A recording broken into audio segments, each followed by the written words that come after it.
Bonjour, vous que nous suivez sur Seneweb TV, seneweb.com et bienvenue dans cet entretien exclusif avec Monsieur le ministre Papa Amadou Ndiaye, qui est le ministre de l'Artisanat, de la transformation du secteur informel. Monsieur le ministre, bonjour. Bonjour. Monsieur le ministre, vous avez présidé vendredi l'atelier de formalisation des acteurs et unités de production de l'économie informelle. Est-ce que vous pouvez revenir sur les grandes lignes de ce conclave? Tout à fait. Nous avons ce week-end avec nos partenaires qui sont les chambres des métiers échangé sur la stratégie nationale de formalisation du secteur informel. C'est une stratégie innovante qui permet d'avoir un objectif d'améliorer de façon significative la formalisation sur les 3 ou 4 prochaines années. En sachant que l'informalité, qui constitue 97% de l'économie du Sénégal, est considérée par le PSE, qui est la politique de référence des politiques publiques, comme une contrainte qu'il faille lever avant de mettre en place un tissu d'entreprises modernes, résilientes, créatrices d'emplois et de richesses. C'est pourquoi nous avons voulu échanger avec les acteurs afin de leur montrer les possibilités, non seulement tout d'abord les grands axes de cette stratégie, qui sont, le premier axe, c'est le financement, qui constitue un élément majeur, parce que le financement de l'activité de l'informel et de l'artisanat en particulier est un financement spécifique. Et aujourd'hui, les acteurs ont des difficultés d'accès au financement habituel et normaux, comme disent certains, c'est-à-dire le financement bancaire et également l'accès au microcrédit.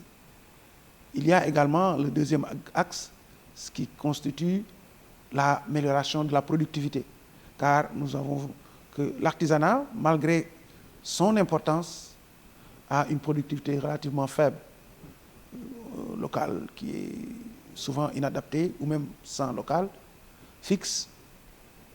Il y a également les équipements, il y a un déficit d'équipements, surtout qu'aujourd'hui les équipements sont devenus de plus en plus exigeants, il faut des équipements modernes. Et il y a également, au-delà des équipements, il y a l'accès à la protection sociale, qui est extrêmement difficile. Il y a aussi les structures d'accompagnement, qui sont extrêmement nombreux, mais sans une coordination. Ce qui fait qu'il y a très souvent un déficit d'impact au niveau des acteurs du fait de cette incoordination. Et il y a aussi, comme 5e axe, l'enregistrement qu'il faudra faciliter, essayer de travailler à avoir un type unique de formalisation, au lieu qu'il y ait des formalisations différentes, autant de choses et que font que ces 8 axes, là j'ai juste parlé des 5 ou 6 premiers axes, il y a également l'aspect genre, il y a également la coordination qui constitue le dernier axe, qui sont des axes extrêmement importants. Et il fallait donc échanger avec les différents partenaires, en particulier les présidents de chambres des métiers et les OPA et également les secrétaires généraux qui constituent au niveau du ministère les gens avec qui nous devons travailler en permanence. Et c'est pourquoi nous remercions donc ces partenaires pour avoir répondu à cet invite et avoir échangé pendant 2 jours. Nous allons aussi profiter de l'occasion qui nous était donnée pour mieux expliciter certains leviers importants. L'un des premiers leviers, c'est le statut de l'entrepreneur, qui est la facilité d'accès à la formalisation uniquement à partir de l'enregistrement. Au niveau des greffes, cet enregistrement permet d'avoir accès à l'ensemble des possibilités que donne la formalisation et c'est gratuit. Il suffit juste d'avoir plus de 18 ans, mais également d'amener sa carte d'identité, mais aussi de montrer exactement votre activité, certaines informations sur votre activité artisanale. Donc ce statut de l'entrepreneur est extrêmement important et il fallait mieux l'expliciter aux partenaires. Il y a au-delà du statut de l'entrepreneur, il y a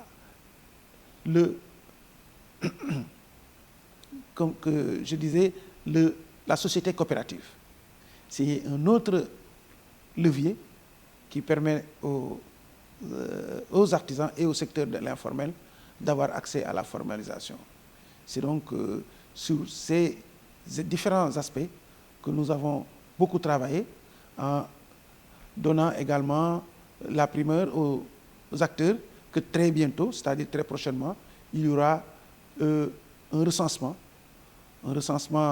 digital de l'ensemble des acteurs de l'artisanat pour avoir une cartographie de l'activité par secteur, mais également dans chaque territoire.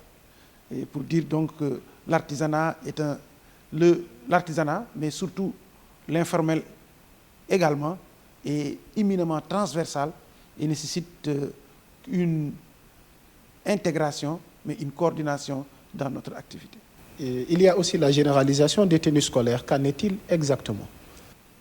Donc, le président de la République, dans le cadre de son projet Xëyu Ndaw yi, a mis en place un levier pour faciliter l'accès des élèves à des tenues avec un objectif d'équité, un objectif d'améliorer l'accès des élèves à ces tenues, mais aussi de faciliter aux parents l'achat et diminuer donc le coût d'accès des élèves à l'école. Et c'est dans ce cadre également permettre aux artisans de pouvoir confectionner de manière territorialisée ces tenues scolaires. Et c'est un projet qui a été fait avec le ministère de l'Éducation nationale, mais également l'accompagnement de la DER. Nous remercions également nos partenaires qui sont les gouverneurs, les préfets, c'est-à-dire l'administration territoriale, qui nous a accompagnés non seulement pour reconnaître les ayants droit, c'est-à-dire les artisans qui voulaient avoir accès à ce marché, mais également pour leur accompagnement. Et cela a permis, de façon territorialisée, au niveau de tout le Sénégal, que chaque artisan, dans chaque département, au niveau du Sénégal, puisse confectionner des tenues et avoir accès à un marché public. Pour la plupart, c'était leur premier accès à un marché public.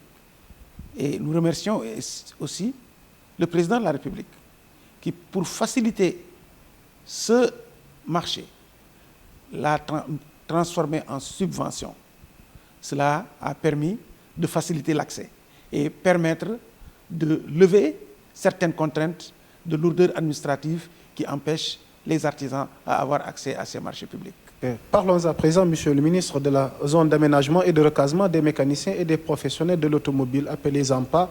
En quoi consiste ce programme? C'est un programme du président de la République, Macky Sall. Un programme innovant, car pour la première fois depuis l'indépendance, le chef de l'État a mis à disposition 50 hectares pour le recasement des mécaniciens et des professionnels de l'automobile. Cela permet à ces artisans d'avoir accès à un local adapté, avec toutes les commodités, non seulement des commodités pour le local, mais également des équipements que nous allons mettre ultérieurement en place des équipements mutualisés pour que non seulement la formation continue des artisans, mais également pour pouvoir faire face à ce qui concerne l'accès aux équipements. Parce que c'est une des contraintes majeures du secteur de l'artisanat, l'accès à l'équipement. La première contrainte, c'est l'accès au local. La deuxième contrainte, c'est l'accès aux équipements. Troisième contrainte, l'accès au financement. Et cela nous permettra donc, avec ce grand projet, non seulement de permettre aux artisans d'avoir des locaux adaptés, mais également de pouvoir faire le suivi par une formation continue, mais également leur faciliter l'accès à la formalisation, mais etc., etc. Donc c'est un projet vraiment important et innovant et que le président de la République a eu, et nous espérons que ce projet pourra être dupliqué au niveau national pour que non seulement à Dakar, mais dans toutes les grandes villes, les capitales régionales, mais au-delà des capitales régionales, les grandes villes également qui ne sont pas capitales régionales, comme Mbour, comme Touba, puissent avoir accès à ces zones d'aménagement pour les mécaniciens. Et au-delà même demain, pas seulement pour les mécaniciens, mais également pour les autres artisans qui constituent également une des parties les plus importantes des emplois au Sénégal. L'artisanat est le premier employeur du Sénégal avec 1 400 000 emplois. Et je suis persuadé que le recensement que nous allons faire bientôt, le recensement national, mais le recensement du ministère de l'Artisanat permettra de voir que ce chiffre est sûrement largement dépassé.